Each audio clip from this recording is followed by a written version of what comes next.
Hi everyone, my name is Britta. I'm the lead singer in the band Hiraes. We play melodic death metal. I live in Hanover in Germany, and my favorite artist, single artist of all time is Mike Patton.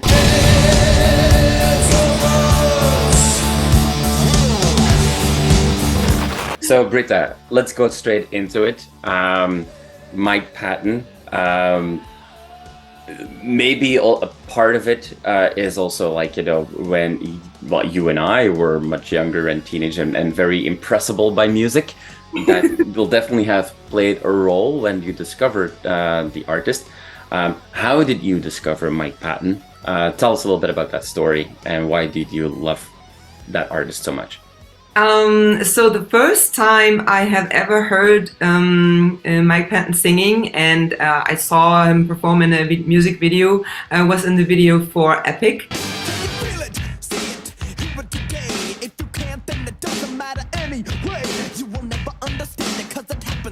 And me and my best friend back then, we watched everything that we could get our hands on that was on MTV, which was our prime source of music back in the days. And we were exposed to so much different kind of stuff. And that music video was the first one. And it has this very weird touch to it. I mean, back in the days, many music videos had a really weird touch to it because it was just a new genre. 100%. And, he had an eye in his hand and stuff like that. So I really thought that this was a really cool thing, and I loved it a lot. And also in this music video, he wore a t-shirt of one of his other bands, or I think his other band back then, Mr. Bungle.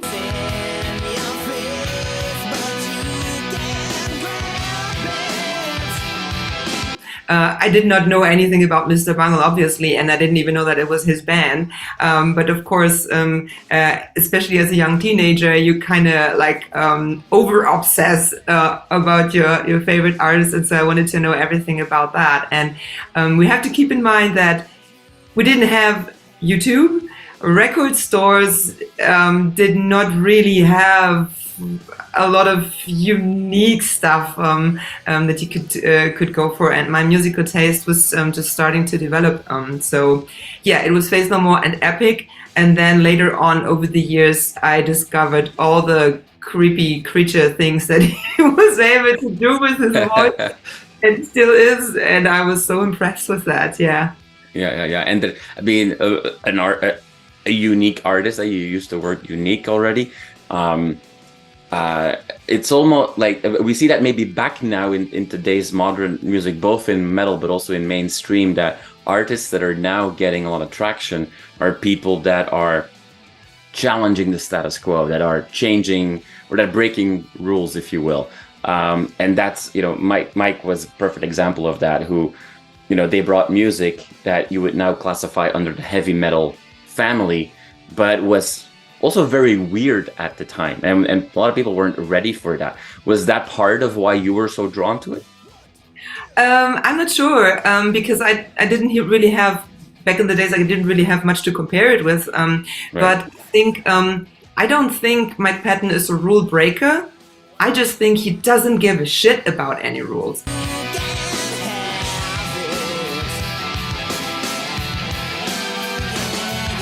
Mike Patton is known for his versatility when it comes to his vocal talent, but I think what's even more unique about Mike Patton is the choices that he makes. I mean, you have a vocal talent like Mike Patton. He could be like an operatic star, he could be like a death metal star, he could be like whatever. And then you look at especially the latest two releases that have his vocals, and then he makes these choices. That is just, I don't know, it's just mind-boggling to me. He has a voice that he can go anywhere, and he wakes up in the morning okay, let's put out some really raw shit today because I feel like it. And I really adore that, to have that mental freedom and to just go for it. I would probably, it's not a comparison in artist, but a comparison in artistic freedom in the mind is probably Björk. She also doesn't give a damn about any kind of rules. Both of these artists are framing the playground that we all play like a small role in. Yeah. You mentioned already the song "Epic" before, one of the most famous songs that Mike has ever sang on. You're gonna share with us your 3 favorite songs of Mike Patton. Is "Epic" amongst them? No, it's one Faith No More song, and I kind of cheated here a little bit because you were asking about bands, and I was like, wow, if I choose Mike Patton, I cannot rely on Faith No More. But the choices weren't very easy. But since we're in kind of like a metal context here, I picked 3 songs that are more on the heavier side. So like no Mondo Cane here.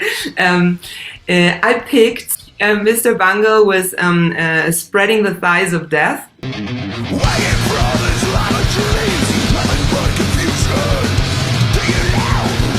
From their first demo that was sort of released in 1986, but they re-released it and re-recorded it in 2020. And it's an absolute banger. I really love that song. That song was not written by Mike Patton, though it was written by Trevor Dunn. But it's such a, I don't know, the rawness that was on the 86 demo. It was a tape, and I don't own it. I only listened to it on YouTube. Anyone has it and wants to sell it to me, please. The rawness they have kept. It was not polished, and I'm so grateful for that, because it could have easily gone into some, I don't know, grandpa stuff, but kept all the rawness in it. And I think I have heard a new timbre in Mike's voice even. So as he seasons as an artist, like his voice is kind of changing, and he made this big change from Epic going to like the Angel Dust record, where I was like, who is the singer? And now he's kind of like going deeper and deeper.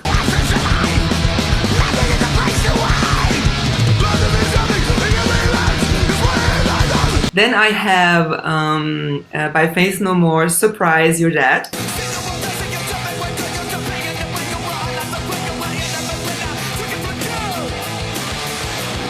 I have a special relationship with that song because that was the first track I covered live with my former band Cripper. And everyone, like, we wanted to play some tracks of different bands, and everyone like threw in a bunch, and I threw that one in. Also on this record, The Real Thing, I think it stands out because it's a heavy track with like really distorted vocals and metal approach to it. And then we discovered that it's not that easy to play. We were absolute beginners.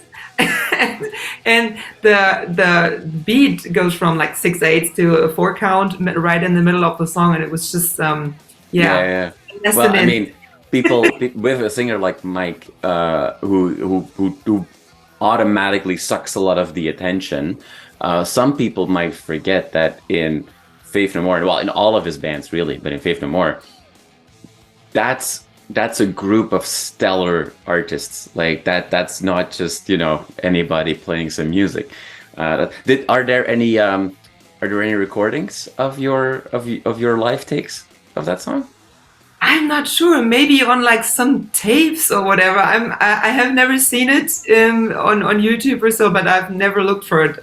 But it was it was a lot of fun to play that, and we didn't call it Surprise Your Dad. We called it Surprise Your Thrash, because we played it in a slightly thrashier version. I always felt like a rapper on stage when he went on in this rant. And I feel like there's a close connection between that song and his Bungle stuff that he was doing at the time. Using his vocals both in a way of like very percussive, but then also like very melodic again.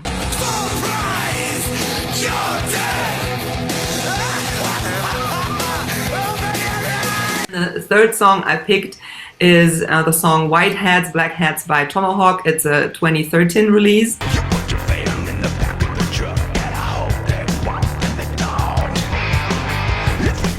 Yeah, I just love that song. It has like a kind of like a snotty punk attitude to it, but then again, it's so likable. It's so it's so approachable.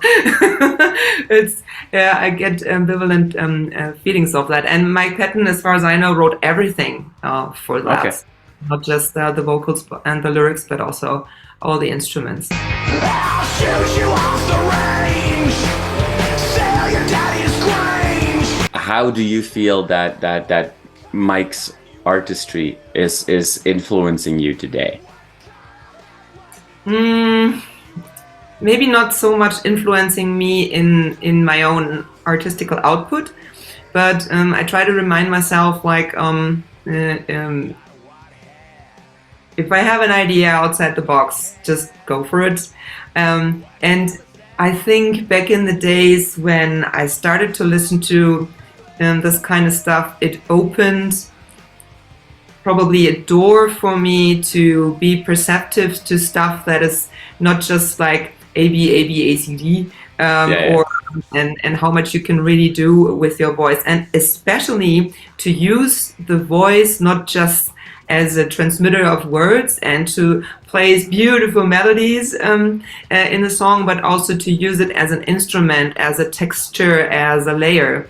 And in many of the songs that I've recorded, sometimes you probably don't even hear it or didn't even recognize it, but some of the textures in the background that you hear is actually taken from my voice, be it like whispers or like screechy sounds or whatever, and then just woven into the overall sound. And I have a lot of fun doing that.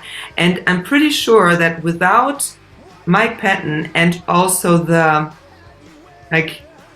ugliness that he sometimes just leaves inside the tone, I would have probably never thought of picking up the microphone in the first place. Like some baby wine.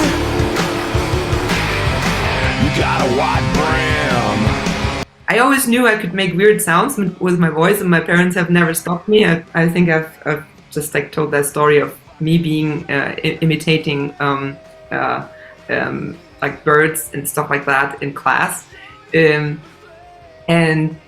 to hear some of the sounds that I was familiar with from my own voice in a song and used in an artistic way was just really like, wait a second, I can scream, I should do that.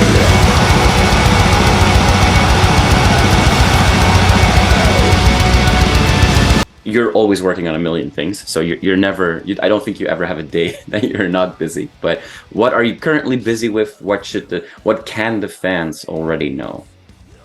I'm currently very busy with the sophomore album of Hiraes. We are working on song number 5, if I'm not mistaken.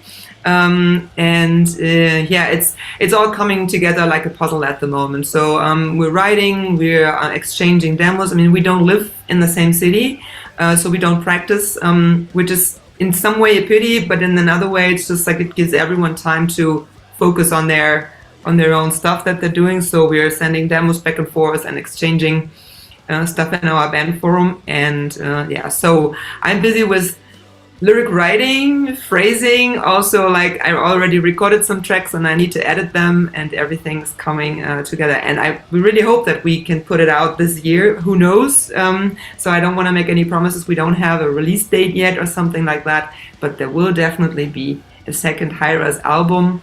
And we hope you guys will like it.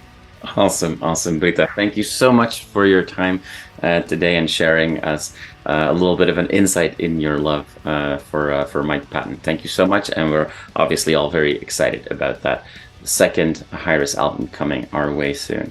Thank you so much for your time today. I had a lot of fun talking to you again. Thank you so much for having me, and have a wonderful weekend.